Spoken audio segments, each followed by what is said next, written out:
E falando mais sobre a reforma da Previdência, o texto base aprovado ontem em segundo turno, agora a votação dos destaques da Câmara, gentilmente atendendo a Jovem Pan, o Jornal da Manhã, o ministro da Casa Civil, deputado Onyx Lorenzoni, do DEM do Rio Grande do Sul. Tudo bem, ministro? Bom dia, obrigado pela gentileza. Tudo bem, muito obrigado aí também pelo espaço da Jovem Pan. E dizer que foi uma vitória do Brasil, né? Que nós assistimos ontem no plenário da Câmara dos Deputados. Como esse ouvinte que acabou de participar, eu quero dar uma tranquilidade a ele. Com a potência fiscal com que está sendo aprovada, a reforma da Previdência e com a chegada depois do regime de capitalização, nós muito provavelmente nos próximos 30 anos não precisaremos mais tratar desse tema no plano do governo federal, exatamente porque nós estaremos com a questão fiscal resolvida, a questão previdenciária construída de uma maneira sustentável e que vai dar tranquilidade, né, àqueles que ainda vão se aposentar, àqueles que já estão aposentados, e com a capitalização nós vamos garantir para as futuras gerações um regime que vai, além de garantir as aposentadorias e pensões, vai nos dar a condição de ajudar o Brasil a financiar o seu crescimento, a exemplo do que o Chile e outros países fizeram. Ministro, a pergunta de Vera Magalhães. Oi, Vera. Ministro, obrigada por atender o meu convite para falar nesta manhã com a gente, ainda quente, sobre a aprovação da reforma em segundo turno ontem. Eu queria saber a sua expectativa quanto a esses destaques supressivos que ainda tem para ser votados hoje, se algum pode causar algum estrago no cômputo geral da reforma, e a sua expectativa quanto à tramitação no Senado e também a PEC paralela que deverá ser apresentada na tentativa de reincluir estados e municípios. O senhor acha que ela tem possibilidade de ser aprovada? Bom, Vera, primeiro também é um prazer aí te ouvir e voltar a falar contigo. Tu sabe do respeito e da admiração que eu tenho pelo teu trabalho, nós que convivemos aqui em Brasília aí durante um longo tempo, né? Segundo, vamos lá, por partes. Primeiro, é claro, a gente tem preocupações, plenário, né, Vera, sabe que sempre tem risco, né? Mas nós confiamos que assim como conseguimos manter a estrutura, né, da reforma com a potência fiscal esta de 930 bi que nós saímos do primeiro turno, a gente imagina o número de destaques é menor, tem alguns destaques que têm potencial, né, de fazer a desidratação da proposta, mas o parlamento está muito consciente, né? Eu ontem, inclusive, fiz um agradecimento a todos os parlamentares de oposição e de situação, até porque muitos parlamentares que teoricamente seriam do bloco de oposição, tendo uma consciência patriótica muito forte, superaram inclusive questões ideológicas, questões partidárias e votaram a favor do Brasil. Só por isso que nós chegamos aos 379 no primeiro turno e em virtude de uma série de circunstâncias de ordem pessoais para alguns parlamentares, nós ontem repetimos uma votação extraordinária de 370 votos. Em relação, então, à tramitação no Senado Federal, a gente tem a expectativa de que semana que vem ela comece lá, e eu tive uma longa conversa com o presidente Davi Alcolumbre, e desta conversa tem um calendário, vamos dizer assim, tentativa que nós estamos fazendo, e a gente acredita que ela vai ser votada no Senado naquele período, no terço final de setembro, entre o dia 20 e o dia 30, nós acreditamos que é possível estar aprovada em primeiro e segundo turno, vencendo também a questão do interstício lá, né, que é aquela necessidade de que hajam 5 sessões entre uma votação e outra. A gente acredita que entre 20 e 30 de setembro deve estar superado. E quanto à questão da PEC paralela, como tu bem sabe, Vera, o Senado é a Casa da Federação, então os governadores têm que ser colocado no plural isso, né, porque alguns tentaram, né, mas outros nem tanto, não conseguiram construir na Câmara um entendimento que permitisse a manutenção da proposta que o presidente Jair Bolsonaro tinha enviado de incluir estados e municípios, né, na reforma. Acabou sendo retirado do texto, Se o Senado Federal organizar essa, como se chama, PEC paralela, que não vai afetar esta PEC que está indo da Câmara para lá, ela deverá ser aprovada com a mesma estrutura fiscal que nós aprovamos na Câmara e deve vir de lá para cá, do Senado para a Câmara. Eu estou falando assim porque eu estou deputado hoje, né? Eu estou licenciado para votar lá na Câmara, assim como a ministra Tereza e o ministro Marcelo. Eu acredito que se o Senado Federal fizer a reintrodução, volta para a Câmara e aí vamos trabalhar na Câmara para fazer a inclusão do Estado e dos municípios também. Bom dia, deputado, aqui é o Bruno Garchagin. Deputado, desses destaques que serão analisados pela Câmara, de que maneira que o governo, destaques esses como abono salarial, regra de cálculo, pensão por morte, que a oposição está querendo trabalhar, de que maneira o governo tem atuado, e o senhor como deputado, para neutralizar e impedir que isso aconteça? Bom, da mesma maneira, Bruno, que nós trabalhamos no primeiro turno, com convencimento. O governo Bolsonaro, ao contrário do que muitos dizem, né, é um governo de muito diálogo. O presidente tem o entendimento de que tem que ter esse diálogo muito respeitoso e produtivo com o parlamento. Isso fez com que o presidente Bolsonaro acumulasse vitórias aí no parlamento, apesar, né, de manchetes negativas que muitas vezes distorcem fatos positivos. E nós temos e a maior parte dos parlamentares tem a consciência de que o Brasil precisa de uma potência fiscal, como o professor Paulo Guedes defendeu desde o início, de algo superior a 1 trilhão.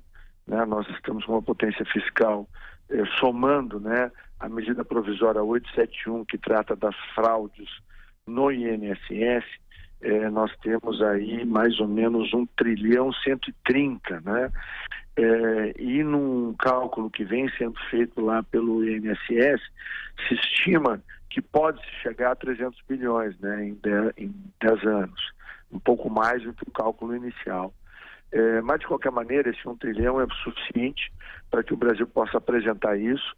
Tem uma série de viagens agora no segundo semestre, lá do PPI, que hoje está sob a coordenação da Casa Civil, do ministro Tarcísio da Infraestrutura, do ministro Bento, do próprio presidente, onde nós vamos buscar atrair investimentos externos para o Brasil.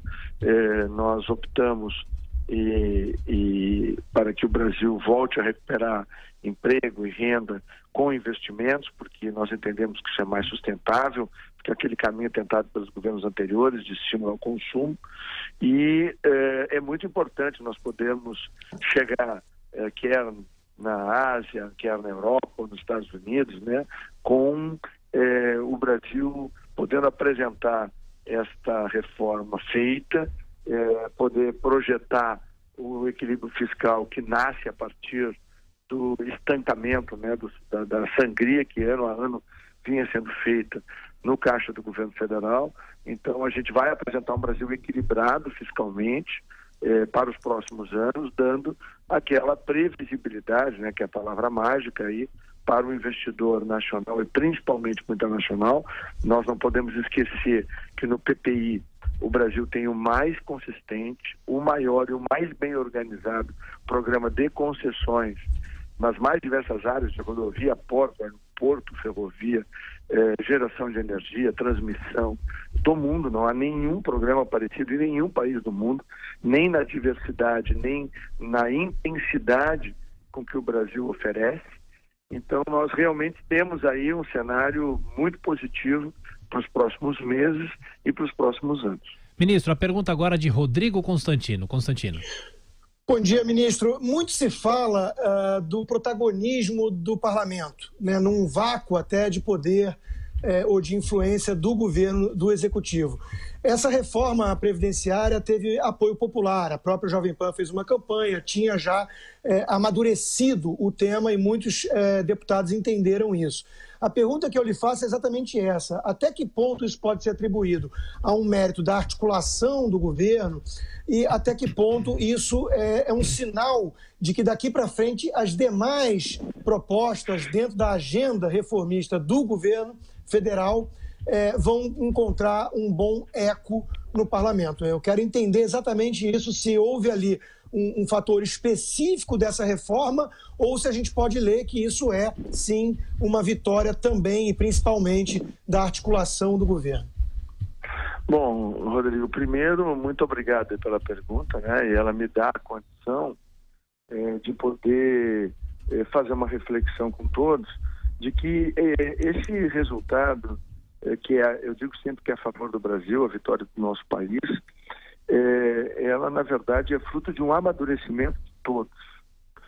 Desde a chegada do presidente Jair Bolsonaro, né, à presidência da República, nós mudamos completamente as práticas que vinham sendo aplicadas na relação entre o Poder Executivo e a sociedade brasileira, e o Poder Executivo e o Parlamento brasileiro.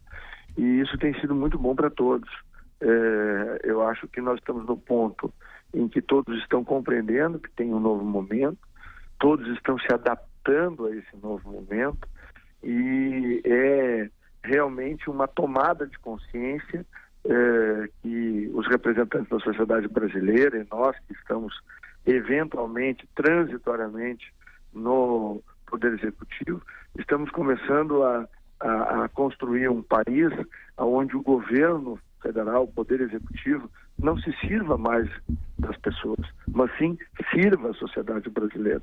O Parlamento sabe que precisa se reencontrar com a sociedade brasileira. O Parlamento viu as manifestações recentes no Brasil nos últimos anos, e as mais recentes, onde as pessoas pediam a reforma tributária, a reforma presidenciária, além de reforma tributária, além do pacote anticrime também do ministro Moro.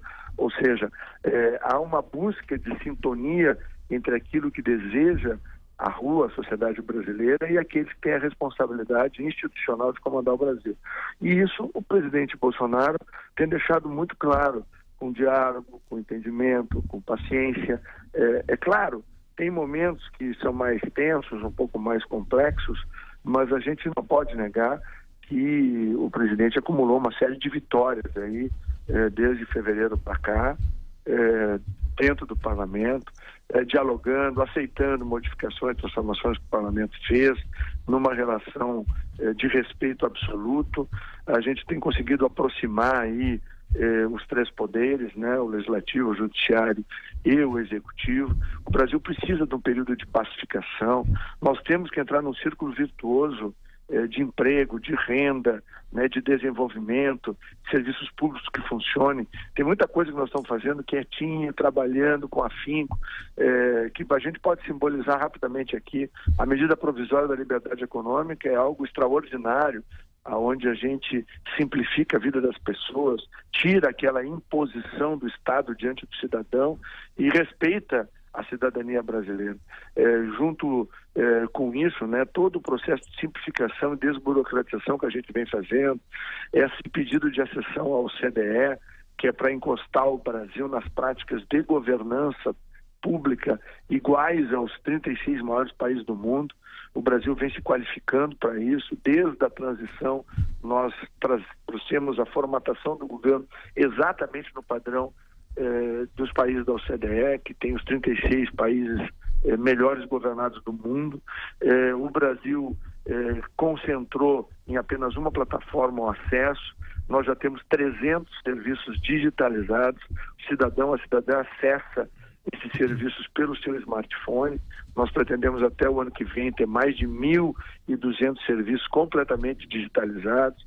Ou seja, tem um grande esforço sendo feito, e eu acho que todos estão entendendo, e a gente está somando esforços para daqui, quem sabe, 1 ano ou 2, a gente não tem mais que falar em 13 milhões de desempregados, como herança que nós recebemos aí daquele período terrível, né? Ministro, que o PT governou o Brasil. Rapidamente, Vera Magalhães, a última pergunta para o ministro Onyx Lorenzoni. Então, a minha pergunta é uma continuação da do Rodrigo. Houve notícias com a mudança de ministros no Palácio do Planalto de que a articulação política mudaria de mãos. No entanto, o senhor esteve super ativo nessa votação da reforma. Eu queria que o senhor esclarecesse, afinal, como serão essas atribuições e se o senhor vai mesmo sair um pouco da articulação política para cuidar mais da parte gerencial do governo, deixando essa atribuição a cargo do general Ramos, ou se não é bem assim, ministro? Bom, primeiro, né, quando o presidente Bolsonaro fez essa reestruturação, né, eu fiquei muito feliz, porque o general Ramos é um amigo de 20 anos, né? Eu conheci ele nos meus primeiros anos aqui em Brasília, quando ele era assessor parlamentar do Exército, e é uma pessoa muito, muito ativa, é um amigo e vai nos ajudar muito nesse trabalho. Eu tinha um compromisso com o presidente e com o ministro Paulo Guedes, da gente juntos poder construir essa travessia importante, né?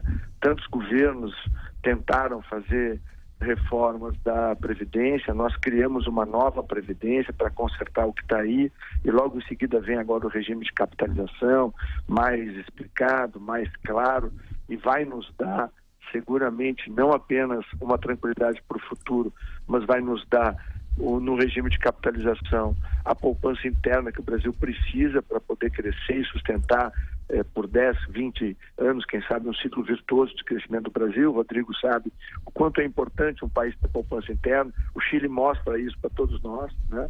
E construiu isso através da capitalização do sistema previdenciário chileno, foi a grande alavanca para o desenvolvimento do Chile.